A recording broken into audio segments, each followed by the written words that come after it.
All right, fellas, let's move on to some entertainment. Now, last week I introduced a new topic for the Sports PSP pod. We're doing it again, babyface or heel. Now, for those who may not know what babyface or heel means in wrestling terminology, babyface means good guy hero, heel means bad guy villain.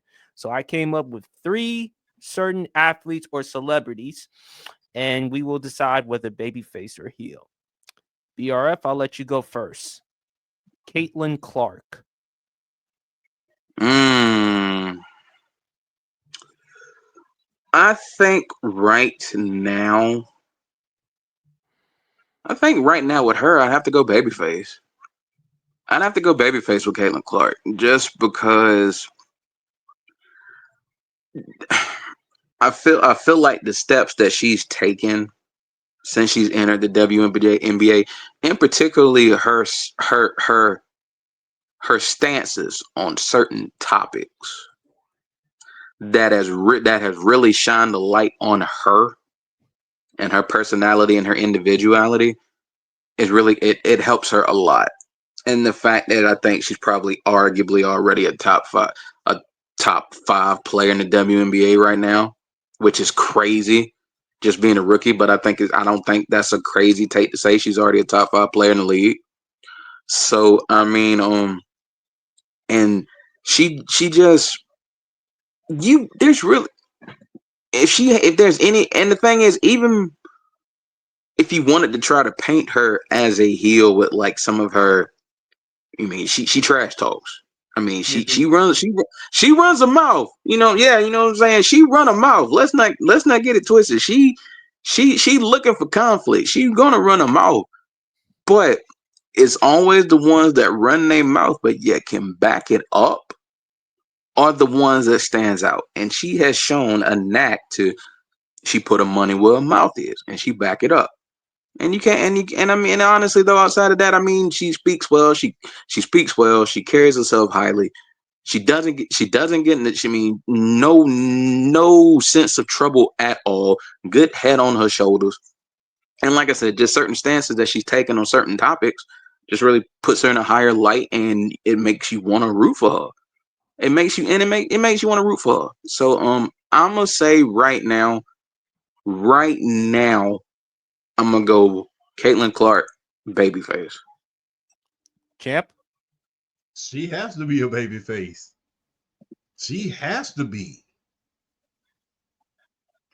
It was like her against the league at one point. Do y'all know the name? And not to mention, she got a lot of technical fouls last year as well. Because of some of that baiting that people was doing. They was kind of just picking on her. If y'all remember correctly, because I was covering the WNBA for a while now, but when everybody started paying more attention to it, y'all remember what I said at the beginning of the season last year? Because they was out there knocking the hell out of Caitlin Clark. I said, look, y'all need to go get an enforcer or something. Y'all need to go do something. I remember myself specifically saying that I had that video was everywhere on TikTok. Like, y'all need to go get an enforcer or something. And ironically, of all people, Jerrymon Green said the same thing. Y'all need to go get an enforcer or something. That I tells me mean, people are paying attention to your content, champ. yes, but we won't go there. Mm-hmm.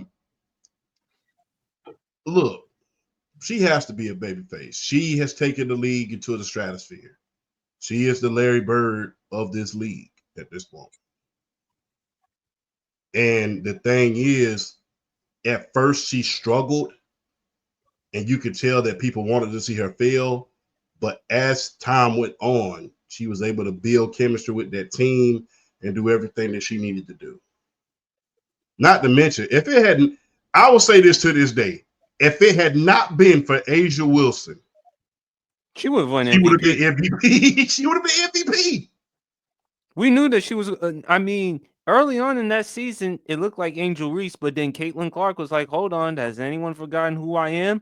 And it even got to a point in which Caitlin Clark wiped away the Rookie of the Year. Was she gonna actually win the MVP? She was in the conversations for it. Yeah. If it had not been for Asia Wilson, I think that they would have gave her the MVP. But the thing is, which Asia Wilson, although she won the MVP, she was robbed of the Defensive Player of the Year. But I digress because she could have did a clean sweep on everything. But if it had not been for Asia Wilson, Caitlin Clark would have won the MVP because that season that she had, she broke nearly every rookie record in the league. And plus, man, not to mention you have a lot of, the old school hate when it comes to Caitlin Clark. Some of the old guard are really not fans of hers. Some of the founding, Grassroots. yeah. I was trying not to say names, but damn. People are gonna ask. People are gonna ask, and at the same time, you ain't lying. Yeah, a lot of some of the old guard have, was not big fans of hers. And ironically, they were under the same umbrella when it comes to Nike. Sherelle Swoops was the first one that had a Nike, but there was a lot of, hate when it came to her. But the thing is, you have to commend her because although all of that hate came to her, she didn't dish it out or give it back. And not to mention, she pays homage. She pays homage to those who came before her. She Yes. pays homage, regardless of how much hate she gets from the old guard. She pays homage and acknowledges each and every last one of them, and recognizes that they built the league. She recognizes it. And the thing is, when somebody recognizes the founders of their league, while at the same time taking it to a better place than it was before, it's unbelievable. If you really ask the cat, because the thing is this,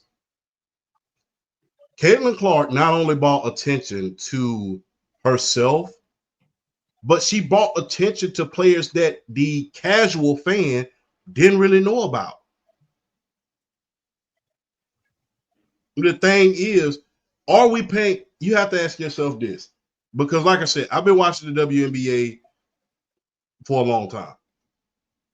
But is the casual fan paying attention to this historic season that Asia Wilson is having if Caitlin Clark is not there? We're talking about the casual fan. I'm not talking about savants like you, myself, and BRL. Savants are going to pay attention. But is everybody noticing this season without eyeballs that the Caitlin Clark effect is having on the league? You're probably not noticing that this year. Are we talking about the three-peat that the Las Vegas Aces had the potential in order to do but failed to do? No. A lot of people are not talking about that if it had not been for Caitlin Clark in this league.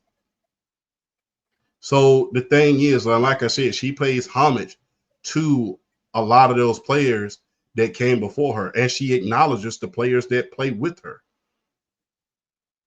And guess what? People might try to say certain things, but it's like at the end of the day, it doesn't work. You could try to hate all you want to, but the fact of the matter is she does pay homage to the players that came before her. She said it, I think it was in the Time Magazine article about how many players built this league and the league was built on their backs. Yeah, she acknowledges it. So you can try to find a way to hate her all you want to, but it's just like if you keep if you keep reaching like that, you're going to break your arm eventually. Babyface, because of what she has done, not only for college basketball, but the WNBA, because constantly we're having a lot of conversations about it. And to the point with March Madness, and to the point, champ, she plays a huge role for the WNBA as far as now improving the ratings. People are now more tuned in to watch her play. I mean, she is the female version of LeBron. She's like the female version of LeBron. People are tuned in to watch her. I mean, if you go to a Dick's Sporting Goods, if you go to some sports store, you see the Caitlin Clark autograph signed basketballs, you see the t-shirts, you see the jerseys, because she plays a huge role. I mean, and her game is relatable because, again, of her passing, her playmaking, her shooting ability, her shot creation. And we knew that she was going to be a hell of a player coming out of the draft. And to BRF's point, he's talked about the social issues that Caitlin Clark has mentioned. And she's not afraid to say what's on her mind. So that's the thing I also respect about her. And I love it. And I also think Babyface because she's transcendent for all the right reasons, helping the WNBA elevate. Because a lot of times, champ, we talk about more of the WNBA more than we talk about the NBA. Yeah, And guess what? NBA, you better be careful. You better start doing something as far as promoting because the WNBA, although they don't have the same resources as the NBA, but hey, people are tuned in because they're tuned in to see Caitlin Clark, Asia Wilson, all the others. And I just think that Caitlin Clark, just being a role model for women in general, is also great on and off the court, no off the court issues, anything like that. yeah, And I don't want to sound disrespectful or unfair to Angel Reese, but champ, it's easy why people would say Angel Reese is a heel because Angel Reese does a lot on social media and stuff like that. Caitlin Clark doesn't. Caitlin Clark is more quiet. She doesn't go on social media, IG, TikTok, or anything like that. Angel Reese does that. Angel Reese also has her podcast. So that's another reason why people would say babyface other than a heel, which I think is unfair to Angel Reese because Angel Reese, hey, I don't blame her for doing that because again, she's got to earn a living. It's not always basketball. You got to try to find other ways to capitalize on the opportunities that are out there. So another reason why people would make that argument for babyface than heel, because I feel like it's easy to hate on Angel Reese because of her personality, her going on social media, etc. yeah. It's it's very, very easy to hate someone when you're seeing them a lot. Yeah. It's very easy. I mean, you're at Met Gala, you are at all of these social functions, you have your podcast, but at the same time, guess what? She has improved her game. She's been working with the great Lisa Leslie, and guess what? Unrivaled 2 nights in a row. She had a 2020. She had two 2020 games back to back, Mm-hmm. and one of those 2020 games, hey, guess who was guarding her the whole time? Nafisa Corrier. If you don't know who Nafisa Corrier is, that's the reigning defensive player of the year. And she absolutely went out there and cooked. So, and I know people are going to say, well, that's 3-on-3. That puts you in a lot of other one-on-one situation. And when you're one-on-one with the reigning defensive player of the year, who is a big theirself, then Yeah. guess what? You deserve a lot of credit. The thing is, I never understood the hate for Angel personally. I did not. I did not. I still don't. Well, you know how it all started, champ. Because remember when they finally beat Iowa, she did the John Cena, Caitlin Clark signature, the John Cena, "You can't see me," and she got a lot of blowback. And then ESPN's Keith Olbermann talked about her and criticized her. Even and shout out to Ashley Nicole Moss, who works on CBS Sports, who used to work at for Brandon Marshall's podcast, I Am Athlete, and also worked at Sports Illustrated. She called out Keith Olbermann for the criticisms of Angel Reese. And look, Angel Reese is outgoing, and that's fine. You know, I mean, Caitlin Clark, on the other hand, she's not on social media all the time compared to Caitlin Clark, compared to Angel Reese. I'm sorry, because Caitlin Clark, what does she do on her off time? She probably plays golf. She does charity events, stuff like that. Angel Reese, you see her everywhere, clubs, the Met Galas, stuff like that. You see her with Yeah, Lotto, you see her with Mariah the Scientist or Glorilla or any other artist. I mean, heck, you even saw her with Cam Newton. yeah. So Like, it's easy to hate someone when you're seeing them a lot. I mean, it's the same thing that Magic Johnson went through. You see him on a lot of commercials. You didn't necessarily see Larry Bird on a lot of commercials.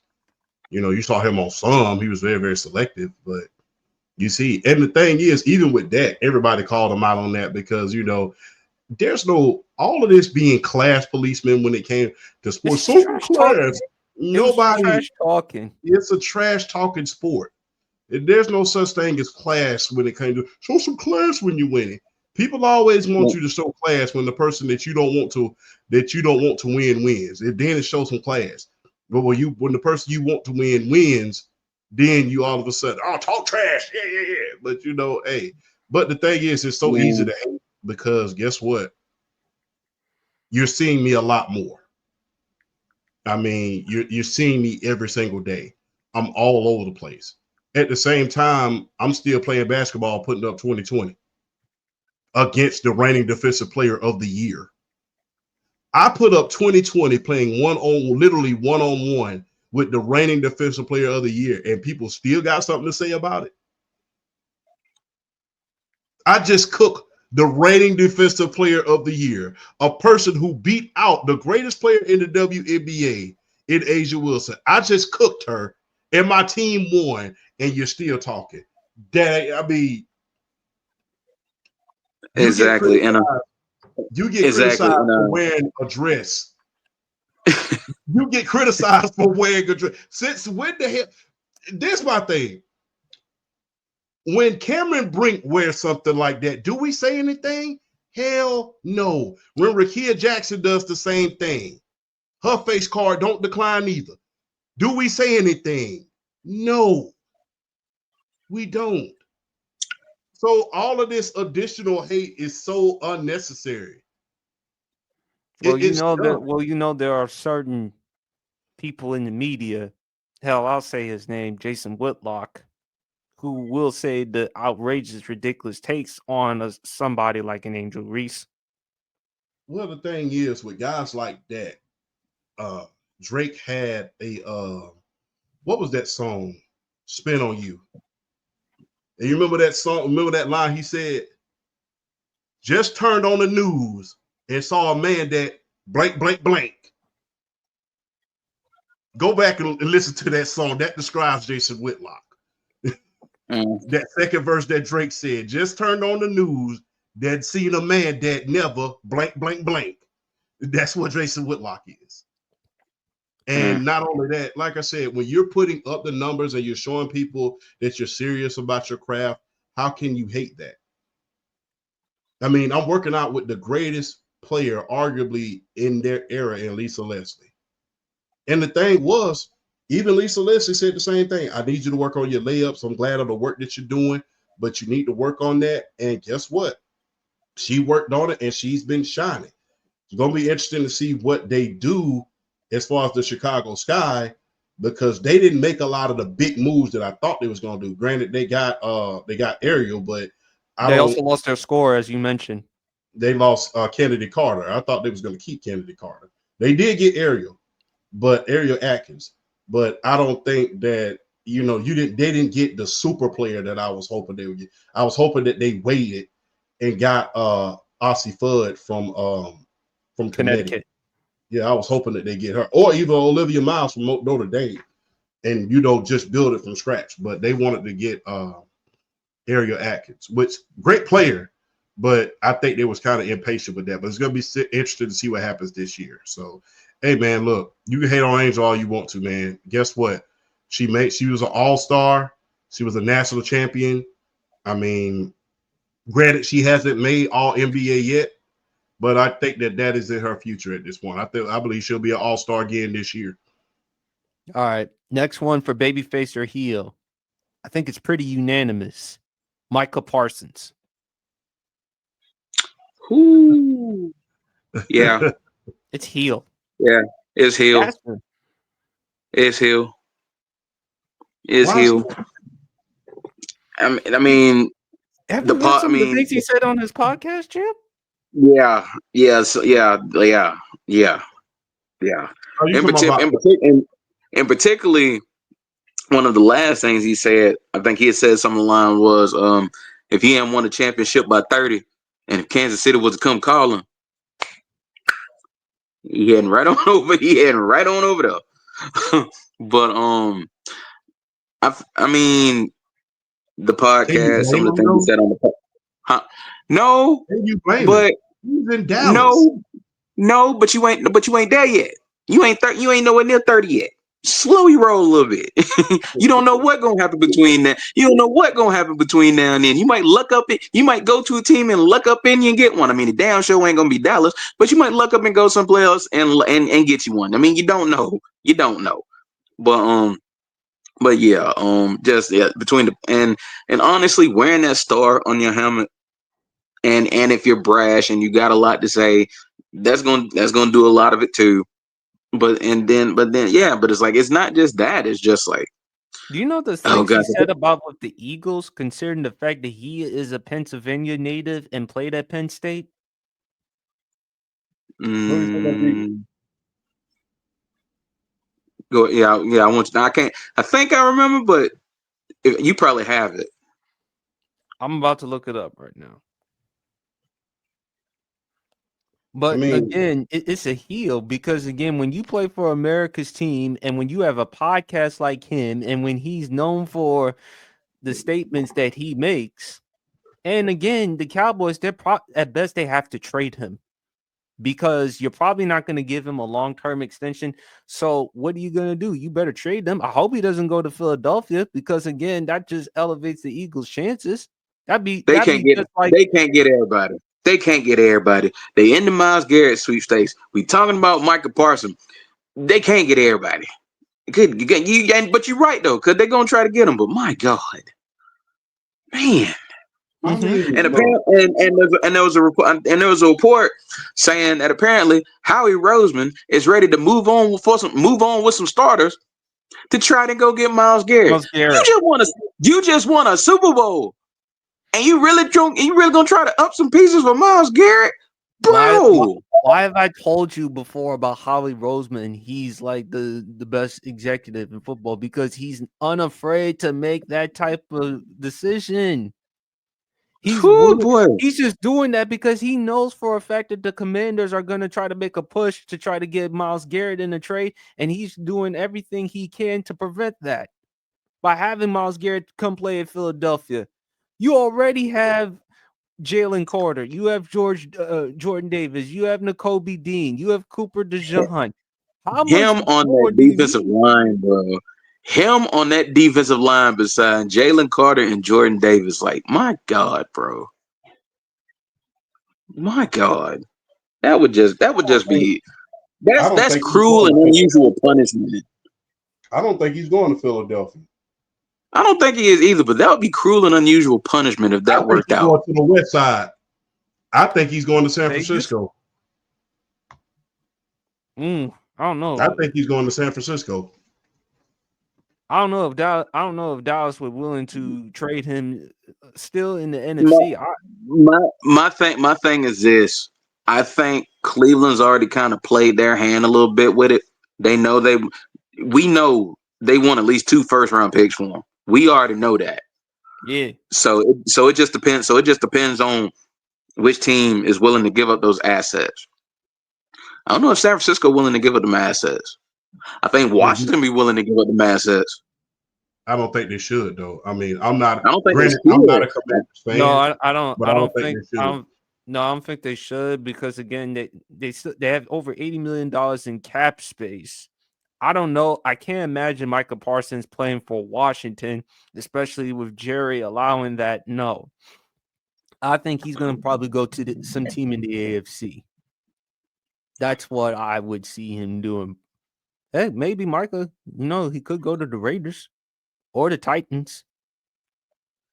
BRF, I got a I'm trying to question think. to ask. All right, I got a shoot it. question to ask you. Okay. Who first in the third round would you welcome it if Atlanta said let's get Mika Parsons? For how much? 2 firsts and a third rounder. Mm, a third, and Kyle Pitts. I'll take him. Fair enough. It's logical. A first, a third, Kyle Pitts. I'll take him. Just like I feel like I don't know. I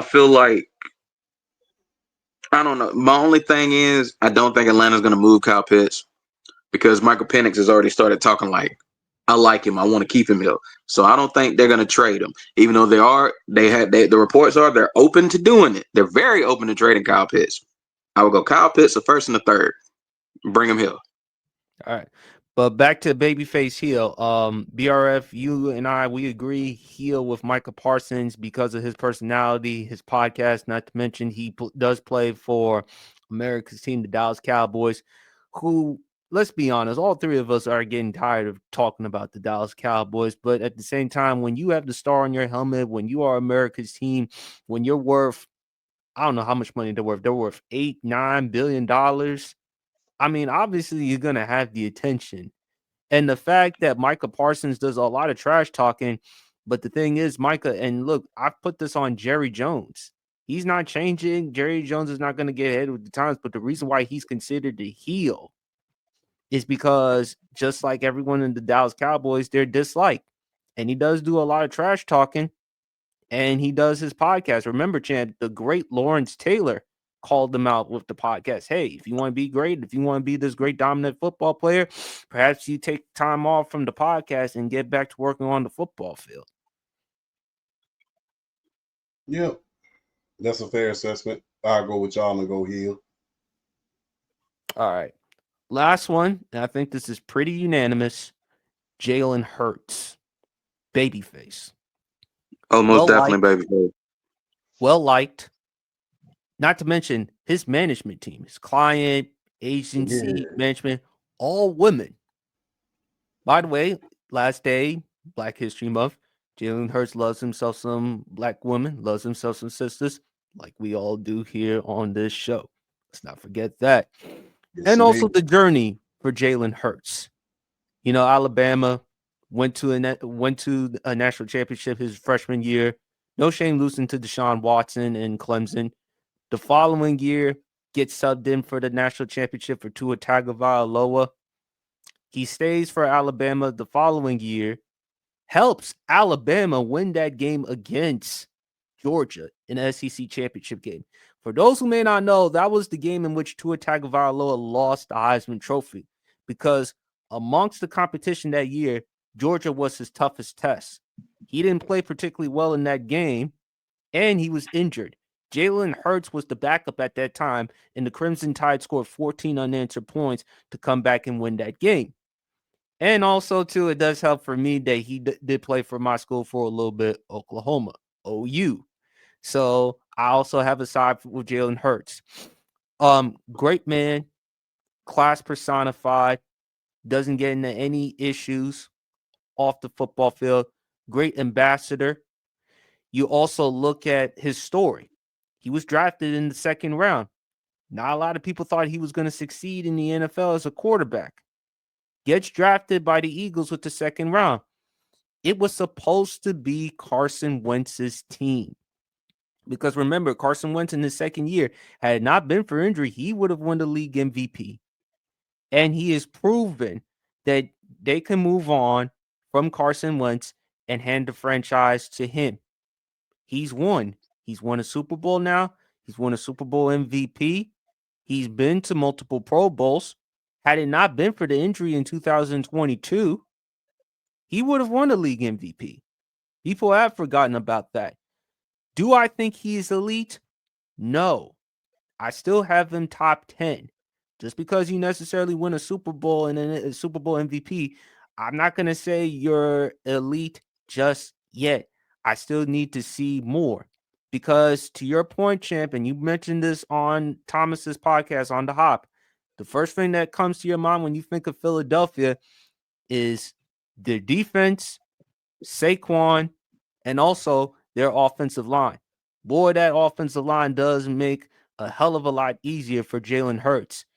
But if you look at Jalen Hurts as leader, heart and soul, he's even had to do it with all the reports about him and AJ Brown not having the best relationship in the world. Hey, he's proven he could win. He's proven if you could put me in the right situation, I can succeed. I can flourish. And he's only 26 years old. And he's also, and even though he has a lot of money, he doesn't really spend that much money. It's not like he has like a big mansion or anything like that. And also, he dresses the part. Look how the way his outfits that he wears pre-game look like he should be on the cover of GQ or something. You never know. Or either New But Jack City. Yo, New Jack City. But when you look at Jalen Hurts, great guy. To this day, have not heard one negative word about Jalen Hurts, the human being. So that's why I say it's Babyface, and I think it's pretty unanimous. Agree. Definitely got to agree with that. I mean, the way he carries himself, even though he went to Oklahoma that one year, when you see his mannerisms, when you see his interviews, I mean, it's Nick Saban to a T. His mannerisms, like his quotes, things he say as a leader, what he learned from Nick Saban, you can just see the Alabama just flow out of him. So I mean, it's just basically, I mean, he's basically like them. He's basically a model. He's basically a model citizen. Add to the fact that right now he is one of the top 10 quarterbacks in this league. Some people have him top five. I don't have him that high, but he's in the conversation now. I feel like if you want to put him at five with his resume, it's not ridiculous, and it's not ridiculous. I don't think it's ridiculous with his resume. It's not ridiculous. I will say, where was these people last year? But I digress. But I'll say with his resume is not the craziest thing, because you have to look at it when you want to look at the Herberts and the CJ Strouds and guys like that. I mean, are they really good? Yes, they're really good. Jalen Hurts bring a resume now, so you kind of have to take that into consideration. But going back to this, and like being a model citizen, being the heart, even though you don't think about him when you think about the Philadelphia Eagles offense, you're trying to stop Saquon Barkley first. I mean, let's face it, Jalen Hurts, I think, is the heart and soul of that offense because of how he can play the quarterback position. The fact that he gives you a burden off of Saquon Barkley from the standpoint of you can't put eight guys in the box on him, because he showed that in the Super Bowl. You try to stack eight in the box on Saquon Barkley. If your secondary ain't up to par, he's gonna get you. He's gonna get you. Um, but yeah, just everything he stands for. Just and the fact that you brought up the all women management team, the all black women management team, and that, I mean, how you can't not respect for a brother like that, for putting a group of sisters on the map like that. You cannot be mad at a brother for doing something like that. So shout out to Jalen Hurts. I agree with you all the way. He's definitely a babyface, because he's somebody that you can root for, because he does everything the right way. He goes about everything the right way, and he gets it. He understands it, and he wants the best, not only for his teammates, but for himself. So yeah, I agree with you all the way. Straight, yeah, 100% babyface. Cap. Babyface, man. Oh, look, Jalen, leadership.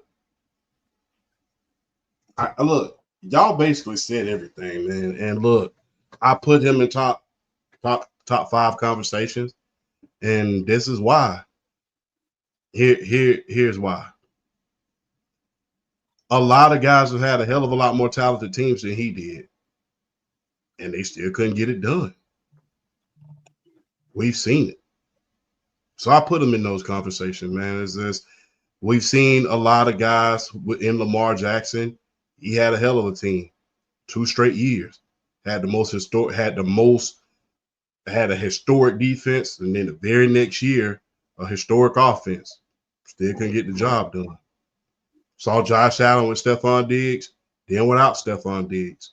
Had a good team, couldn't get the job done. We've seen guys, I mean, the irony about Jalen Hurts is he gets less credit for winning the Super Bowl than a lot of guys do for losing it, excuse me. He gets less credit for winning it than guys that have lost the Super Bowl.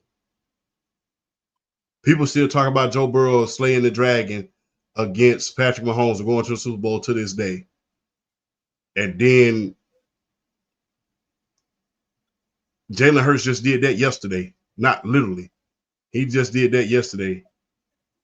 And yet some media members will find every reason to say, well, look at the team around him. Hell, every team has had talented players. There's been a lot of talented teams that did not do anything. Hell, look at Jim Kelly. Look at Fran Tarkenton.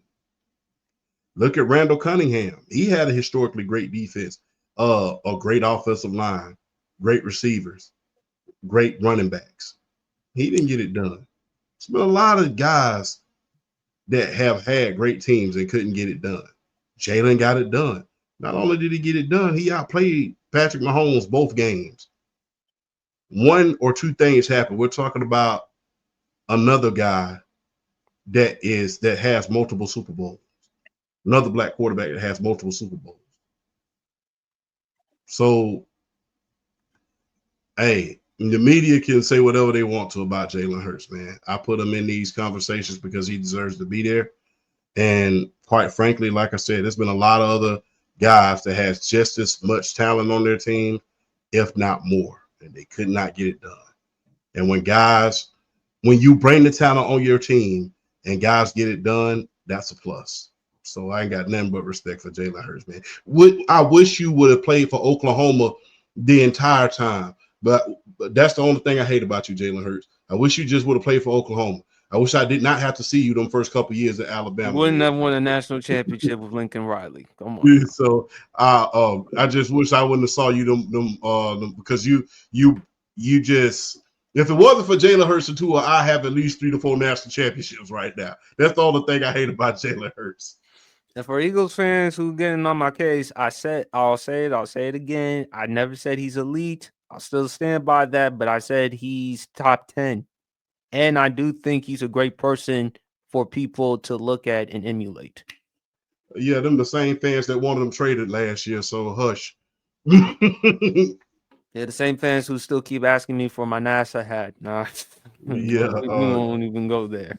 Yeah, the same fans that wanted him traded last year wanted him in trade talks, was trying to run him out of Philadelphia. So if you still talking about that video, they wanted him benched after the Carolina game when the Panthers almost went in there and beat him. They wanted him benched after that game. Yeah, so Philly fans, y'all some of the most wishy-washiest fans in the world. Y'all love somebody one minute, they hate them the next minute. So except Broad.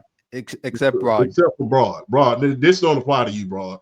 You booed Donovan McNabb. You ran him out of town. You ran the coach out of town who went on to build a dynasty. And so, but Philly fans, if you got something else to say about just someone just because they don't have someone in elite conversations and they don't agree with what you say, go kick rocks. Go down the street in the state of Georgia, walk down the street and find the first rock you can kick. And so kick rocks because you wanted the same guy traded last year. And you have more criticism for him and Nick Sirianni than anybody else. In reality, the front office don't get a lot of these coaches and these players traded in that franchise. Y'all do, because some of the most visceral fans in the world. So hush.